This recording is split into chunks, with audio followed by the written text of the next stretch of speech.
Hello बच्चों, आज अपन lesson number 5 गति के नियम इसके बारे में अध्ययन करना है। तो इसमें अपना सबसे पहला टॉपिक है घर्षण। घर्षण घर्षण से जितने पहले टॉपिक थे अपने बल, गति के नियम, संवेग, आवेग, ये सारे टॉपिक है वो अपने सिलेबस से हटा दिए हैं। तो अपना स्टार्टिंग का टॉपिक है घर्षण। घर्षण किसे कहते हैं, घर्षण के बारे में अपन को देखना है। तो घर्षण देखने से पहले अपन को बल क्या होता है, बल के बारे में नॉलेज होना जरूरी है। तो अपन देखते हैं बल। बल क्या होता है? बल का मतलब है फोर्स। किसी वस्तु को खींचना या धक्का मारना क्या कहलाता है? बल कहलाता है। अर्थात वस्तु पर जैसे जो ही वस्तु को खींचेंगे या धक्का मारेंगे तो उसकी स्थिति में क्या होगा? परिवर्तन होगा। तो किसी वस्तु को खींचना या धक्का मारना ही क्या कहलाता है? बल कहलाता है।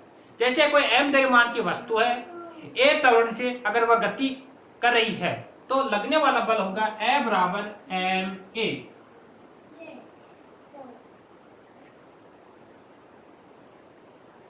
तो बल होगा F बराबर ma। m है किसी वस्तु का द्रव्यमान, a है उस वस्तु का उत्पन्न त्वरण। बल है, बल का मापन हमेशा न्यूटन में करते हैं। मतलब फोर्स है, फोर्स को अपन न्यूटन में मापते हैं। तो ये जो बल है इस घर्षण के अंतर्गत अपन को काम में लेना है। तो अब अपन घर्षण के बारे में देखते हैं, घर्षण क्या होता है। तो घर्षण अभी आपको बताया, जब कोई वस्तु है, एक वस्तु किसी दूसरी वस्तु पर फिसलती है या फिसलने का प्रयास करती है तो उनकी सतहों के मध्य एक बल कार्यरत होता है जो उसकी गति का क्या करता है? विरोध करता है। उस विरोधी बल को ही अपन क्या कहते हैं? घर्षण बल कहते हैं। अर्थात घर्षण बल क्या होता है? एक विरोधी बल होता है। यह हमेशा उन दो सतहों के बीच में कार्यरत होता है और यह विपरीत दिशा में हमेशा लगता है, जो गति का क्या करता है? विरोध करता है। उसी विरोधी बल को अपन क्या बोलते हैं? घर्षण कहते हैं। तो घर्षण की अपन डेफिनेशन देखते हैं। सबसे पहले घर्षण, इसको अपन फ्रैक्शन बोलते हैं। जब कोई एक वस्तु किसी दूसरी वस्तु पर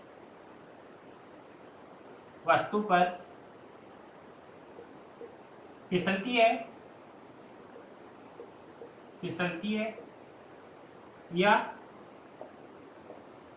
या फिसलने का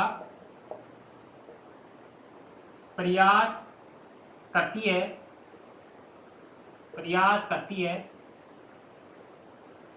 तो उनकी सतहों के मध्य एक बल कार्यरत होता है जो इसकी गति का विरोध करता है।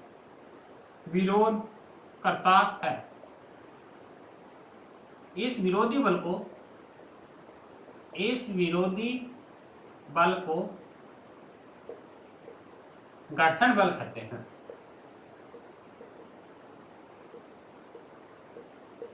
तो यह है घर्षण की डेफिनेशन। पर जब कोई एक वस्तु किसी दूसरी वस्तु पर फिसलती है या फिसलने का प्रयास करती है तो उनकी सतहों के बीच में एक बल कार्यरत करता है जो उनकी गति का विरोध करता है। इस विरोधी बल को अपन क्या कहते हैं? घर्षण बल कहते हैं। अर्थात घर्षण बल है, इससे संबंधित कुछ बातें ये याद रखना है। घर्षण बल क्या होता है? एक विरोधी बल होता है। विरोधी बल का मतलब है यह हमेशा वस्तु अगर आगे की ओर गति कर रही है तो यह विपरीत दिशा में कार्यरत होता है। पहली बात ये ध्यान रखनी है। दूसरी बात याद रखनी है, घर्षण है विद्युत चुंबकीय बल होता है। विद्युत चुंबकीय, तो घर्षण बल है, इसकी जो नेचर है, प्रकृति है, वह विद्युत चुंबकीय बल होता है। तीसरी बात है घर्षण बल का मान, इसका मान पृष्ठ की प्रकृति व अभिलंब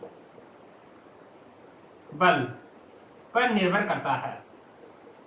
यह इंपॉर्टेंट है, करता है। और जो भी घर्षण बल है उस घर्षण बल का मान पृष्ठ है, पृष्ठ की मान नेचर प्रकृति कैसी है, मान खुरदरा है या चिकना है, पृष्ठ की प्रकृति एवं अभिलंब बल जो ऊपर से जो बल कार्यरत होता है उस पर निर्भर करता है। पांचवी बात ये ध्यान रखनी है, घर्षण बल का मान क्षेत्रफल पर निर्भर नहीं करता है, क्षेत्रफल पर निर्भर नहीं करता है, निर्भर नहीं करता है। चाहे बड़ा पृष्ठ हो चाहे छोटा पृष्ठ हो, घर्षण बल उतना ही कार्यरत होगा, अर्थात ये केवल पृष्ठ की प्रकृति पर डिपेंड करता है। और खुरदरा पृष्ठ होगा तो खुरदरे पृष्ठ पर घर्षण बल का मान क्या होगा, ज्यादा होगा। चिकना पृष्ठ है तो चिकने पृष्ठ पर घर्षण का मान क्या होता है, कम होता है। तो यह अपना घर्षण था, इसकी डेफिनेशन थी, और इसके पश्चात यह घर्षण पर आधारित कुछ नियम थे। अब इसके बाद में घर्षण है, घर्षण के टाइप पढ़ते हैं, कितने प्रकार का होता है घर्षण के प्रकार।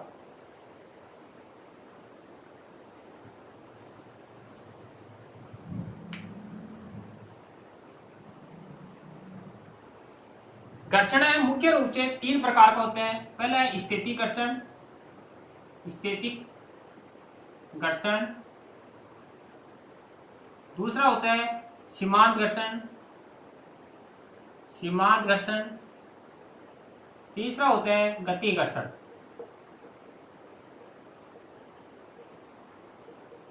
तो इसमें अपन सबसे पहले देखते हैं स्थितिक घर्षण। स्थितिक घर्षण, स्थितिक घर्षण क्या होता है इसके बारे में देखते हैं। जैसे कोई ये पृष्ठ है, सतह पृथ्वी, इस पर कोई एक बॉक्स रखा हुआ है, ये कोई बॉक्स है, इस पर कोई बाह्य बल लग रहा है F। जो भी बल लगाते हैं, बल लगाने पर वस्तु गति करने लग जाती है।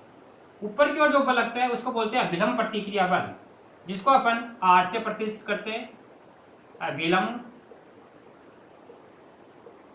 प्रतिक्रिया बल, प्रतिक्रिया बल। नीचे की ओर वस्तु का हमेशा भार लगता है और भार होता है W बराबर mg। यह जो अभिलंब प्रतिक्रिया बल है, अभिलंब प्रतिक्रिया बल इस भार के द्वारा संतुलित होता है, अर्थात R बराबर W और W बराबर mg। अभिलंब प्रतिक्रिया बल है, इस वस्तु का जो भार है इसके द्वारा बैलेंस में होती है। मतलब प्रत्येक वस्तु है, प्रत्येक वस्तु पर ऊपर की ओर अभिलंब प्रतिक्रिया बल लगता है और नीचे की ओर उसका भार लगता है, जिसके कारण वस्तु क्या रहती है, बैलेंस में रहती है, अर्थात संतुलन अवस्था में रहती है। अब यह है इस पर कोई बाह्य बल। अब वस्तु है, इस वस्तु और ये सतह है, इसके पीछे की ओर जो बल लगता है वह आपका है घर्षण बल, Fs, घर्षण बल। तो सबसे पहले अपन देखते हैं स्थितिक घर्षण क्या होता है। मान कोई बॉक्स है, इस बॉक्स पर ये जब बाह्य बल है, इस बाह्य बल के मान में क्या करते हैं अपन, वृद्धि करते हैं, बाह्य बल का मान बढ़ाते हैं। बाह्य बल का मान बढ़ाते हैं तो उसी अनुपात में घर्षण बल का मान पीछे की ओर बढ़ता जाता है, अर्थात वस्तु क्या रहती है, बैलेंस में रहती है, संतुलन की स्थिति में रहती है। बाह्य बल का मान और बढ़ाते हैं और बढ़ाने पर भी वस्तु क्या रहती है, बैलेंस में रहती है, अर्थात वस्तु गतिशील अवस्था में नहीं आती है। तो इस स्थिति में कार्यरत जो घर्षण है उसको अपन बोलते हैं स्थितिक घर्षण। माने बल का मान में वृद्धि करने पर भी वस्तु गति ना करे, अर्थात वस्तु स्थिर रहे, तो कार्यरत घर्षण क्या कहलाता है, स्थितिक घर्षण कहलाता है। तो ये आपको इसकी डेफिनेशन लिखनी है। दूसरा आता है अपना सीमांत घर्षण। सीमांत घर्षण, सीमांत घर्षण देखो क्या होता है। सीमांत घर्षण को इसको भी ऐसे स्टार्ट करते हैं या एल से भी कर सकते हो, लिमिटिंग बोलते हैं जिसको, लिमिट मानी कंडीशन। सीमांत घर्षण का मान होता है, अब बाह्य बल के मान में और वृद्धि करते हैं, और वृद्धि करने पर क्या होता है, वस्तु अभी भी गतिशील नहीं है, अर्थात पीछे की ओर घर्षण बल कार्यरत है, जिसके कारण वस्तु स्थिर अवस्था में है। लेकिन बाह्य बल का मान और बढ़ाने पर एक स्थिति ऐसी आती है कि वस्तु चलने वाली ही होती है, अर्थात वस्तु गतिशील अवस्था में नहीं होती है लेकिन चलने वाली ही होती है। इस स्थिति में कार्यरत घर्षण को अपन बोलते हैं सीमांत घर्षण, अर्थात लिमिटिंग फ्रैक्शन बोलते हैं। थर्ड अपना आता है गति घर्षण। गति घर्षण इसको बोलते हैं काइनेटिक। गतिक में क्या होता है, अब बाह्य बल का मान बढ़ाने पर वस्तु क्या होने लग रही है, वस्तु चल रही है। तो जब कोई वस्तु गतिशील अवस्था में होती है तो गतिशील अवस्था में स्थित कार्यरत घर्षण को अपन क्या बोलते हैं, गति घर्षण। जो ये वस्तु गति करेगी तो इसके पीछे की ओर जो घर्षण लग रहा है उसको अपन बोलेंगे गति घर्षण, मन गति की स्थिति में कार्यरत घर्षण को। तो ये गति घर्षण कहलाता है। अब ये जो गति घर्षण है ये वापस इसके दो प्रकार आते हैं अपने पास।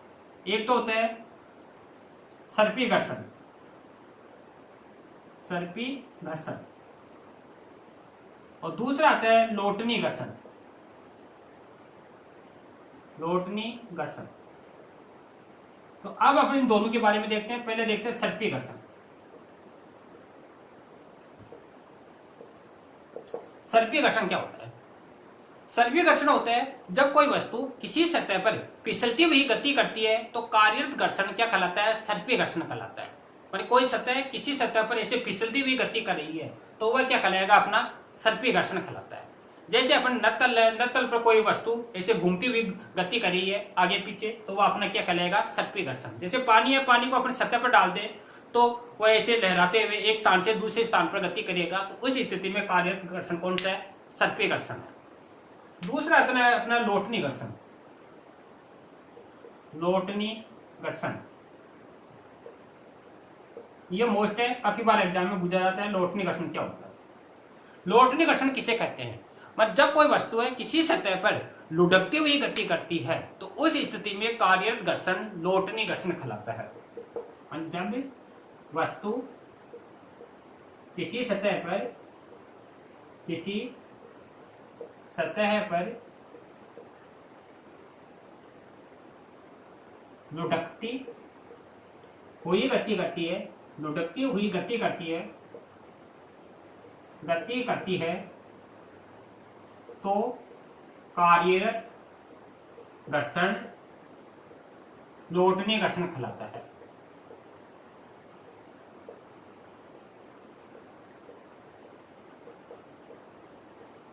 इसमें क्या होता है? जैसे आपने देखा बैलगाड़ी है, बैलगाड़ी का टायर है, जब किसी सड़क पर या किसी मिट्टी के ऊपर चलता है तो उसकी सतह जहां मिट्टी के संपर्क में आती है तो थोड़ी सी नीचे की ओर क्या हो जाती है? धंस जाती है। तो उस कंडीशन में जो कार्यरत घर्षण क्या है? लोटनी घर्षण। जैसे ये कोई टायर है और जो ये मिट्टी या किसी सतह के संपर्क में आता है तो थोड़ी सी क्या हो जाती है? नीचे की ओर, अंदर की ओर धंस जाती है। तो इस स्थिति में जो घर्षण कार्यरत होगा वह आपका क्या कहलाएगा? लोटनी घर्षण। ये आपका था लोटनी घर्षण। तो ये अपने थे घर्षण के प्रकार, और घर्षण के पश्चात गति घर्षण है। इसके 2 टाइप थे, सर्पी घर्षण और लोटनी घर्षण। अब इसके बाद में आएगा अपना नेक्स्ट टॉपिक है घर्षण के नियम एवं घर्षण गुणांक।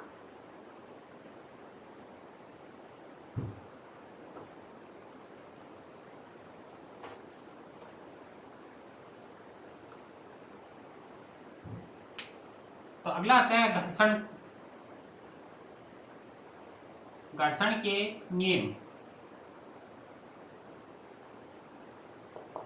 देखो घर्षण का नियम क्या है? पहले डायग्राम बनाते हैं अपन। ये कोई एक सतह है, इस सतह पर कोई एक वस्तु रखी हुई है। ये कार्यरत बाह्य बल है, ऊपर की ओर लग रहा है विलंब प्रतिक्रिया बल R और नीचे की ओर इसका भार लग रहा है W बराबर mg। जो सतह और वस्तु है, इस एक पीछे की ओर जो बल लग रहा है आपका घर्षण बल, और इसके बीच में आपका इधर है परिणामी बल। यह कोई है परिणामी बल।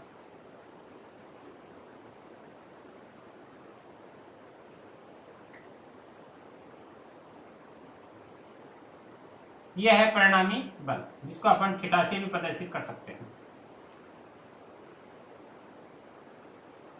परिणामी बल। तो घर्षण का नियम अपन सबसे पहले देखते हैं घर्षण का क्या नियम है।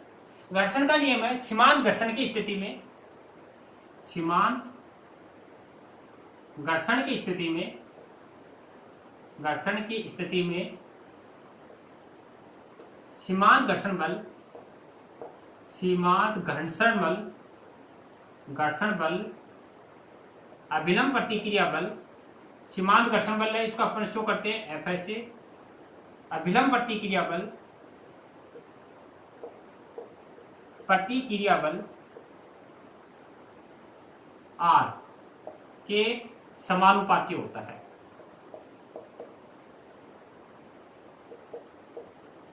ये है घर्षण का नियम। सीमांत घर्षण बल की स्थिति में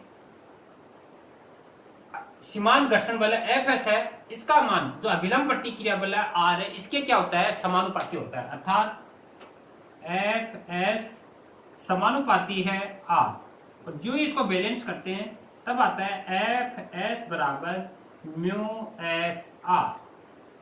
तो म्यू क्या है, यहाँ पर म्यू समानुपाती स्थिरांक है जिसको बोलते हैं यहाँ पर सीमांत घर्षण गुणांक, सीमांत घर्षण गुणांक, सीमांत घर्षण गुणांक कोफिशिएंट है ये। अर्थात सीमांत घर्षण बल है अभिलंब प्रतिक्रिया बल के समानुपाती होता है, जो बैलेंस करते हैं इसको समानुपाती स्थिरांक बोलते हैं, और म्यू एस को बोलते हैं सीमांत घर्षण गुणांक। तो इसका फॉर्मूला देखें तो म्यू एस बराबर क्या होगा, एफ एस अपॉन में आर, अर्थात सीमांत घर्षण बल बराबर किसके होगा, सीमांत घर्षण बल बराबर होगा, अगर इसकी डेफिनेशन निकालना चाहें, सीमांत घर्षण बल बराबर अभिलंब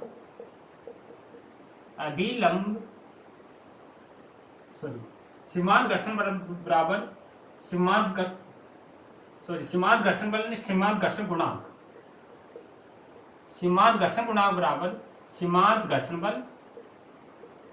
बल अपोन में अभिलंब प्रतिक्रिया बल। देखो आपसे पूछे सीमांत घर्षण बल क्या होता है, उसकी डेफिनेशन पूछे तो क्या बताओगे, सीमांत घर्षण बल बराबर होगा सीमांत घर्षण बल अपोन में अभिलंब प्रतिक्रिया बल, दोनों का जो अनुपात है वही क्या कहलाता है, सीमांत घर्षण गुणांक कहलाता है। अब देखो ये भी फोर्स है, ये भी फोर्स है, तो सीमांत घर्षण बल है ये क्या होता है, विमाहीन होता है, विमाहीन व मात्रकहीन, न कोई इसकी विमा होती है न ही कोई इसका मात्रक होता है। अर्थात ये किस पर निर्भर करता है, ये करता है उस पदार्थ की प्रकृति पर निर्भर करता है, तथा जो पृष्ठ है, पृष्ठ की नेचर कैसी है, प्रकृति है, उस प्रकृति पर डिपेंड करता है, यानी पदार्थ की प्रकृति व पृष्ठों की प्रकृति पर डिपेंड करता है। तो ये हमेशा याद रखना, सीमांत घर्षण बल है इसका मान किस पर डिपेंड करता है, पृष्ठों की प्रकृति पर डिपेंड करता है, अर्थात खुदरा पृष्ठ है या चिकना पृष्ठ है। खुदरा पृष्ठ है तो सीमांत घर्षण बल का मान ज्यादा होगा, और चिकना पृष्ठ है तो सीमांत घर्षण बल का मान क्या होगा, कम होगा, नहीं कि क्षेत्रफल पर डिपेंड करता है। यह आपको इंपॉर्टेंट बात है, याद रखनी है। सेम इसी प्रकार अगर आपसे पूछे गति घर्षण गुणांक क्या होगा, गति घर्षण गुणांक के लिए देखें तो गति घर्षण गुणांक में क्या होगा, एफ काइनेटिक लगाएंगे, एफ काइनेटिक बराबर म्यू के आर, और इजिकल टू म्यू के बराबर क्या होगा, एफ के अपोन में आर। तो गति घर्षण गुणांक क्या होगा, गति घर्षण बल अपोन में अभिलंब प्रतिक्रिया बल, उन दोनों का अनुपात क्या कहलाया, गति घर्षण गुणांक कहलाता है। तो ये अपना घर्षण गुणांक या घर्षण का क्या था, नियम था। इसके बाद में अपन घर्षण कोण है वह याद करते हैं। नेक्स्ट अगला पॉइंट है घर्षण कोण।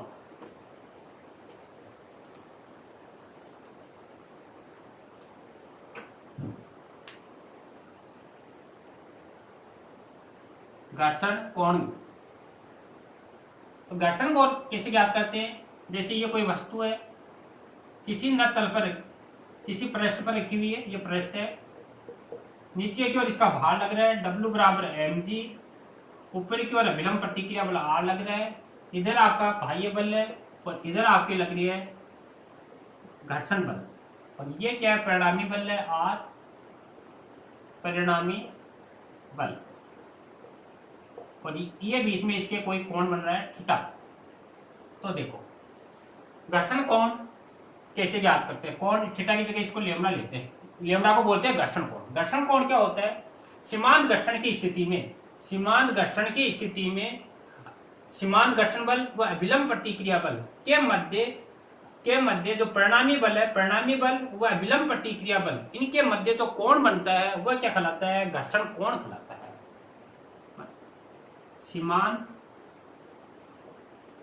सीमांत घर्षण बल व अभिलंब अभिलंब प्रतिक्रिया बल के मध्य परिणामी बल व अभिलंब के मध्य बना कोण घर्षण कोण कहलाता है। घर्षण कोण कहलाता है। तो ये याद रखना आपको, सीमांत घर्षण बल व अभिलंब प्रतिक्रिया बल, इसके मध्य जो परिणामी बल है, परिणामी बल और अभिलंब प्रतिक्रिया बल है, इसके मध्य जो कोण बनेगा वही क्या कहलाएगा, घर्षण कोण कहलाएगा। अब ये कोण है तो यहां से आपने लंब डाला और एक यहां से लंब डाल दिया, तो ये कोण है, कोण के सामने भुजा ये लंब होगी, ये कर्ण हो जाएगी और ये अपनी क्या है, आधार है। तो देखो अपन को क्या निकालना है, जैसे इसमें अपन देखें रिलेशन टेन थीटा, टेन या ट्रायंगल बन गया, जैसे इसको मान लेते हैं ये ओ है, इसको मान लो ए और इसको बी, तो ये ट्रायंगल बन गया और त्रिभुज ओ ए बी में, तो टेन लेमड़ा बराबर लंब बटे आधार।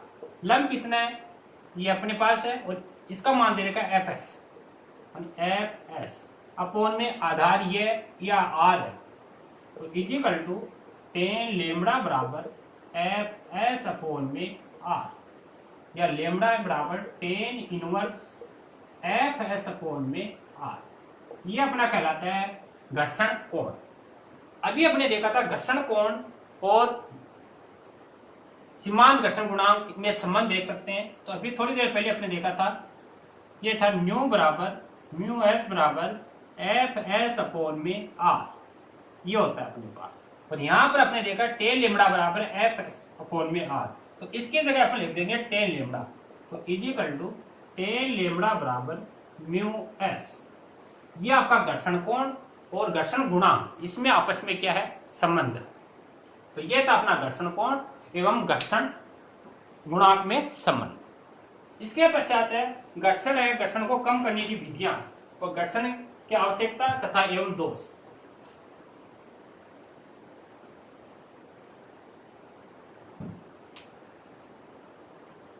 नेक्स्ट है घर्षण की आवश्यकता व दोष। तो देखो घर्षण मनुष्य के लिए काफी आवश्यक भी है और दोष भी है, अर्थात प्रत्येक वस्तु के मेरिट व डीमेरिट दोनों होती हैं। सबसे पहले अपन देखते हैं घर्षण की आवश्यकता। यानी घर्षण की आवश्यकता अपने लिए काफी इंपॉर्टेंस है। जैसे अपन चलते हैं, अपने चलने के लिए जो पैर है और नीचे की सतह है, उन दोनों के बीच में घर्षण है, घर्षण लगेगा तभी अपन घर्षण के कारण चल पाते हैं। अगर घर्षण नहीं लगेगा तो अपन क्या हो जाते हैं, गिर सकते हैं। तो पहला इंपॉर्टेंट तो यह है। दूसरी है जो मोटर गाड़ियां होती हैं, मोटर गाड़ियों के वाहन के जो टायर होते हैं, टायर थोड़ी ऐसे खुदरे बनाए जाते हैं, जिसके कारण उसके मध्य घर्षण बल कार्यरत हो और जिसे आसानी से हुआ है उस पर चल सके। तीसरी है अपने ब्रेक, जो मोटर गाड़ी है उनमें ब्रेक लगाते हैं, ब्रेक लगाने पे भी घर्षण है, घर्षण के कारण ही गाड़ी रुक पाती है। अगर घर्षण नहीं लगेगा तो गाड़ी रुक नहीं पाएगी। चौथी इंपोर्टेंस है अपने घिरनी होती है, उस घिरनी के कारण ही उसमें घर्षण बल कार्यरत होता है, वरना घिरनी के कारण घर्षण बल कार्यरत नहीं होता है। तो यह अपनी इंपोर्टेंस थी। घर्षण के दोष भी है, अगर घर्षण नहीं लगे, कई जगह क्या होता है घर्षण हानिकारक भी होता है। इसके बाद में घर्षण कम करने की विधियां, ये इंपॉर्टेंट है। घर्षण को दूर करने की विधियां, ये मोस्ट है, ये काफी बार एग्जाम में पूछा जाता है। यानी घर्षण को अपन दूर कैसे कर सकते हैं, तो पहली विधि है अपन पॉलिश के द्वारा, पॉलिश के दौरान अगर अपन वस्तुएं हैं, उन वस्तुओं पर समय समय पर पॉलिश करते रहे, तो पॉलिश करते रहेंगे तो वस्तु खुदरी नहीं होगी। तो पॉलिश के कारण अपन क्या कर सकते हैं, घर्षण को दूर किया जा सकता है। दूसरी है स्नेह के द्वारा, स्नेह के द्वारा। जैसे मोटर गाड़ियां होती हैं तो उनमें अपन क्या करते हैं, टाइम टाइम पर जो भी इंजन होते हैं उसमें स्नेह का अर्थात ऑयल डालते रहते हैं, जिसके कारण घर्षण ना हो और टूट फूट भी ना हो। तीसरी विधि है बॉल बेयरिंग विधि। बॉल बेयरिंग विधि। बॉल बेयरिंग विधि के द्वारा भी अपन घर्षण को दूर कर सकते हैं। अर्थात जो इन बड़े बड़ी मशीनें होती है उसमें जो बेयरिंग होता है उसमें क्या होती है, गोलियां होती है, तो उनको समय समय पर अपन रिपेयरिंग करते रहे तो बॉल बेयरिंग विधि के द्वारा घर्षण को दूर कर सकते हैं। चौथी है अपने पास धारा रेखीय प्रवाह। धारा रेखीय प्रवाह, अगर कोई भी द्रव्य है उस द्रव्य का प्रवाह अगर धारा रेखीय होगा अर्थात सीधी रेखा में होगा तो घर्षण का मान क्या होगा, कम होगा, घर्षण को अपन दूर कर सकते हैं। तो ये थी घर्षण दूर करने की विधियां, पुलिस के द्वारा, सैनिक के द्वारा, बॉल बेयरिंग के द्वारा और धारा रेखीय प्रवाह। इस पर आधारित एक क्वेश्चन आता है काफी बार, बर्फ है, बर्फ पर चलना मुश्किल है, क्यों? अब इसका आंसर आपको बताना है घर्षण के कारण, क्योंकि जो बर्फ है, बर्फ पर और मनुष्य के पैर है उसके मध्य घर्षण का मान क्या हो जाता है, बहुत कम हो जाता है, अर्थात घर्षण बल कार्यरत नहीं होता है, जिसके कारण अपन को चलना मुश्किल होता है। तो यह था अपना घर्षण पर आधारित टॉपिक थे। अब इस पर आधारित एक अपन क्वेश्चन देखते हैं।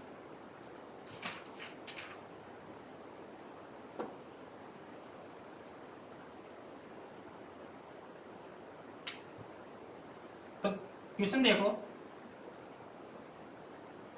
क्वेश्चन है कोई एक बॉक्स है, वो कोई ट्रेन है, जैसे ये कोई एक बॉक्स है, ये कोई एक सतह है, कोई जैसे मान लो ट्रेन है, उस ट्रेन की सतह पर रखा हुआ है। अब जो ट्रेन आगे की ओर गति कर रही है तो गति करे उस स्थिति में बॉक्स और जो ट्रेन है उस इनकी सतहों के मध्य जो घर्षण गुणांक है, गति घर्षण गुणांक है, इसका मान दे रखा है 0.15। ये गति घर्षण गुणांक का मान दे रखा है। और नीचे की जो भार है इसका मान गुरुत्वीय त्वरण इसका दे रखा है 10 मीटर प्रति सेकंड स्क्वायर। तो ये कह रहे हैं जो ही जब ये गति करता है, ट्रेन गति करती है, तो उस स्थिति में कार्यरत अधिकतम त्वरण का मान ज्ञात करो। अधिकतम त्वरण का मान पूछ रहा है। तो देखो अभी आपको मैंने बताया था ऊपर की ओर अभिलंब प्रतिक्रिया बल लगता है, नीचे की ओर इसका भार mg। तो पहली कंडीशन में समीकरण बनेगा r बराबर mg, ठीक है। दूसरा आपको अभी बताया घर्षण बल है, घर्षण बल होता है अभिलंब प्रतिक्रिया बल r के समानुपाती होता है, अर्थात तो r की जगह अपन इक्वेशन फर्स्ट से वैल्यू रखेंगे, तो म्यू एस एम जी, ये अपना है दूसरा समीकरण। तीसरा मान लेते एफ एस बराबर म्यू एस एम जी। अब अपन को मालूम है जो जब कोई ट्रेन है अगर सीधी रेखा में गति करती है तो इस स्पर्शीय बल भी होता है और उसका मान होता है ए बराबर एम ए, इक्वेशन नंबर 4। ये भी फोर्स है और ये भी फोर्स है, दोनों का मान कंपेयरिंग करने पर तो एम ए बराबर mu s m g, m से एम कैंसिल हो जाएगा तो ए मैक्सिमम मान आएगा आपका म्यू एस जी, और म्यू एस का मान दे रखा है अपन को 0.15 और जी है 10, जो मल्टीप्लाई करेंगे तो ये आएगा 1.5 मीटर प्रति सेकंड स्क्वायर, ए मैक्सिमम। अर्थात जब कोई वस्तु है किसी ट्रेन में रखी हुई है, उसकी सतह पर रखी हुई है, जब ट्रेन गति करती है तो उस स्थिति में कार्यरत अधिकतम जो त्वरण है उसका मान होगा 1.5 मीटर प्रति सेकंड स्क्वायर। तो ये अपना एक टॉपिक था आज, गति के नियम है इस लेसन में अपना घर्षण, और घर्षण के बारे में आज अपने अध्ययन किया। थैंक यू बच्चों।